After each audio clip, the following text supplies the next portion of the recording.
سورہ مریم جب میں نے پڑھا تو اس یقین سے پڑھا تھا کہ میں جو اللہ سے مانگ رہی ہوں وہ مجھے ضرور عطا کرے گا، اور اللہ نے مجھے عطا بھی کیا، میری وہ خواہش پوری کر دی جو کافی عرصے سے میرے دل میں تھی، اور میں چاہتی تھی کہ میری یہ خواہش اللہ پورا کرے۔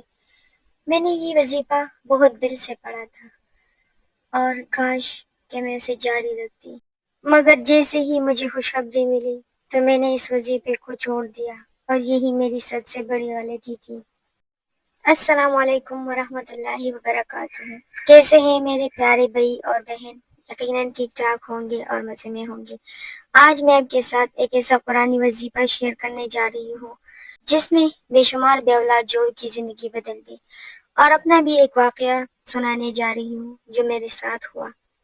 یہ وظیفہ ہے سورہ مریم کا، وہ سورہ جس میں اللہ نے حضرت زکریا علیہ السلام اور حضرت مریم علیہ السلام کو اولاد کی خوشخبری عطا فرمائی۔ اگر آپ لوگ بھی اولاد کے خواہش مند ہیں یا اولاد ہونے میں کوئی رکاوٹ ہے تو اس ویڈیو کو آخر تک ضرور دیکھیں، کیونکہ آخر میں آپ کے لیے خاص دعائیں زکریا علیہ السلام بھی بتاؤں گی جو وظیفے کی روح ہے جو وہ کرتا تھا روزانہ۔ اس سے میرا بھی ایک واقعہ جڑا ہے، اور جس کے ہاں اولاد نہیں ہے ان کے لیے تو یہ وظیفہ بہت بہت ہی پاورفل ہے۔ اسے میں نے خود کیا تھا، اور آپ کو یقین نہیں آئے گا کہ میں نے صرف 5 دن کیا تھا، اور پھر مجھے اللہ نے خوشخبری عطا کی۔ مگر جیسے ہی مجھے خوشخبری ملی تو میں نے اس وظیفے کو چھوڑ دیا جو میری سب سے بڑی غلطی تھی۔ آپ جو بھی عمل شروع کرتے ہیں تو اسے پورا ضرور کیجیے گا۔ اگر پورا نہیں بھی کر سکتے تو کوشش ضرور کریں کہ دن میں ایک مرتبہ یا ہفتے میں ایک مرتبہ ضرور پڑھا کریں۔ ایسا نہ ہو کہ آپ کا وہ کہتے ہیں نا کہ مقصد پورا ہوتے ہی آپ لوگوں کو بھول جائیں، تو اس طرح بالکل بھی نہیں کرنا چاہیے۔ اللہ آپ کا مقصد پورا کرتا ہے تو آپ اللہ کو نہ بھولیں بالکل بھی۔ جو وظیفہ آپ نے شروع کیا ہو یا کوئی اور عمل آپ نے شروع کیا ہو تو اسے آخر تک ضرور پڑھیں، جب تک آپ کی خواہش یا وہ چیز جو آپ چاہتے ہیں وہ مکمل طور پر آپ کو نہ مل جائے۔ میں نے بھی شروع کیا تھا سورہ مریم کا وظیفہ۔ میری شادی کے بعد ہی اللہ نے مجھے ایک خوبصورت بیٹا عطا کیا، اور پھر اس بیٹے کے بعد 8 سال تک میری کوئی اولاد نہ ہوئی، اور یہ کمی مجھ سے زیادہ میرے بیٹے نے محسوس کی، کیونکہ وہ بھی چاہتا تھا کہ دوسرے کزنز کی طرح اس کا بھی کوئی بہن بھائی ہو جو اس کے ساتھ کھیلے، اس سے پیار کرے، اپنی مرضی سے اسے لے آیا کرے۔ اور میں اور میرا شوہر بھی یہ چیز محسوس کرنے لگے۔ 8 سال گزرنے کے بعد مجھے یہ کمی محسوس ہونے لگی کہ میرے پاس ایک اور بھی اولاد ہونی چاہیے، ایک بیٹی ہونی چاہیے، ایک اور بیٹا ہونا چاہیے۔ تو میں نے اپنا علاج شروع کیا۔ میں نے کوئی بھی ڈاکٹر نہیں چھوڑا، اپنا علاج کروایا، اپنے شوہر کا علاج کرایا، مگر میری گود نہ بھر سکی دوبارہ۔ جب میں تک گئی علاج کرتے کرتے تو پھر میں نے قرآن کا سہارا لیا۔ ہر قسم کا وظیفہ جو لوگ بتاتے تھے وہی پڑھتی تھی، قرآن کی تلاوت کرنے لگی، اللہ سے رو رو کر مانگنے لگی، اور سب سے زیادہ میں اپنے بیٹے کے لیے مانگتی تھی، کیونکہ ان کو بچے پسند تھے۔ دوسروں کے بچے دیکھ کر وہ دکھی ہو جاتا تھا اور کہتا تھا کہ ماما میرے پاس اپنی بہن یا اپنا بھائی کیوں نہیں ہے جس کے ساتھ میں کھیلوں۔ میں نے اللہ سے رو رو کر مانگی۔ اللہ نے مجھے 2 بار خوشخبری دی، مگر دونوں بار میرا مسکیریج ہو گیا۔ اور پھر میں نے سورہ مریم کا وظیفہ شروع کیا۔ میں نے کس طرح سے اس وظیفے کو کیا تھا آئے میں آپ لوگ کے ساتھ شیئر کرتی ہوں۔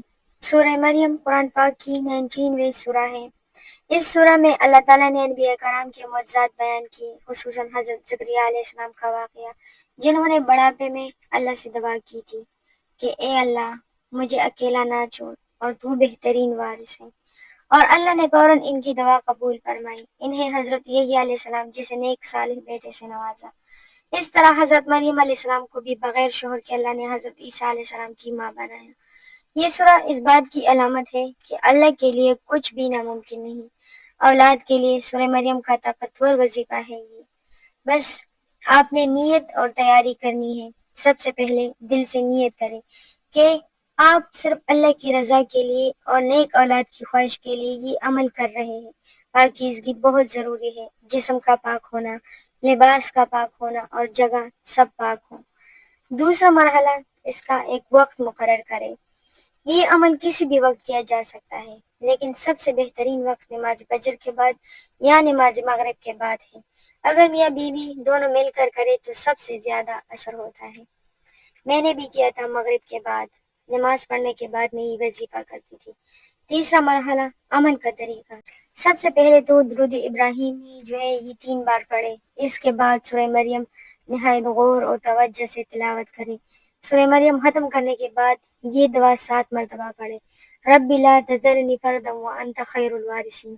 اس دعا کو 3 بار پڑھے اور سورہ مریم کو 1 بار. اس کے بعد دوبارہ سے 3 بار درود ابراہیمی پڑھ لے اور دل سے اللہ سے رو کر اس سے دعا مانگے کہ یا اللہ، جیسے تو نے حضرت زکریا علیہ السلام کو بڑھاپے میں اولاد دی، جیسے تو نے حضرت مریم علیہ السلام کو عزت اور اولاد سے نوازا، ویسے ہی ہمیں بھی اپنی رحمت سے نیک اور صالح اولاد عطا فرما. آمین.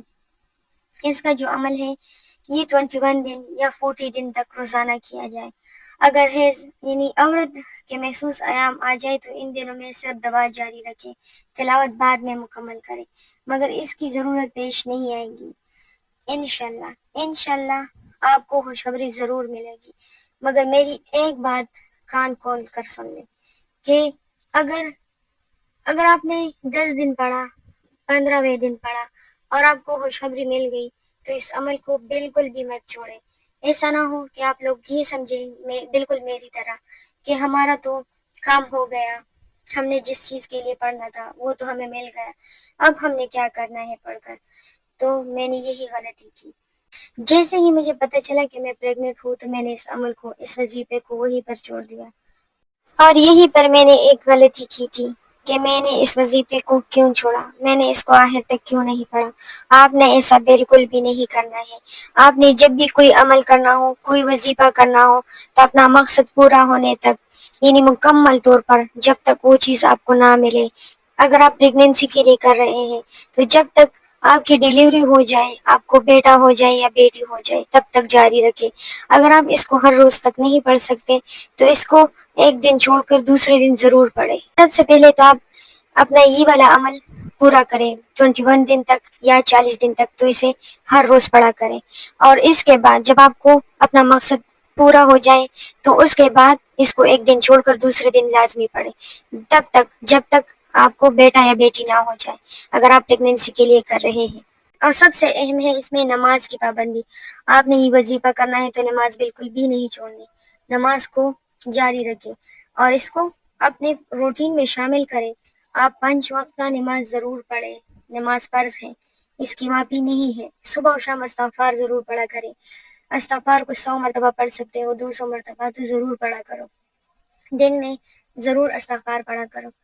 ہر جمعہ کو صدقہ ضرور دیا کریں، چاہے ایک روٹی ہی کیوں نہ ہو، چاہے 10 روپے ہی کیوں نہ ہو، مگر صدقہ دینا بہت ضروری ہے. اللہ سے نا امید کبھی نہ ہو.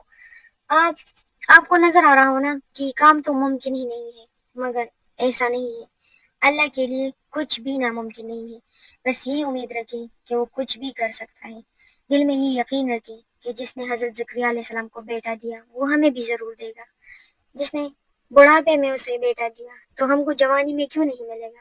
اور مجھے دیکھیں 8 سال کے بعد 2 بار میرا مسکیریج ہو گیا، مگر مجھے آج بھی یقین ہے کیونکہ مجھے اتنا تو پتہ چلا کہ میں ماں بن سکتی ہوں دوبارہ. اس لیے کبھی بھی نا امید مت ہونا کسی بھی حال میں. اولاد کے لیے خصوصی دعا. اس دعا کو بھی اپنی روٹین میں شامل کرے، یعنی دن میں ضرور اسے پڑھا کرے اور اس وظیفے کو کرتے وقت تو اسے لاسٹ میں ضرور پڑھا کرے. اللہم ارزقنا ذریۃ طیبۃ صالحۃ تقر بها اعینها وتجعلها من عبادک الصالحین. ترجمہ اس کا اس طرح ہے کہ اے اللہ ہمیں نیک پاکیزہ اور صالح اولاد عطا فرما جو ہماری آنکھوں کی ٹھنڈک بنے اور تیرے نیک بندوں میں سے بنے. اور میں آپ لوگوں سے یہ ضرور کہوں گی کہ جب بھی کوئی دعا کرنی ہو تو اپنے لیے مکمل دعا مانگا کرو. مطلب اس طرح سے نہ کہو کہ یا اللہ مجھے اولاد دے، یا اللہ مجھے اولاد دے. صرف یہ مت کہو. جب بھی دعا کرنی ہو تو اس طرح سے کہو کہ اے اللہ مجھے نیک صالح اور میری آنکھوں کی ٹھنڈک والی اولاد عطا فرما جو مکمل صحت یاب ہو، جو آپ کے صالحین میں سے ہو، جیسا آپ چاہتے ہیں اپنے بندے کو وہ ویسا ہی ہو، اور ایک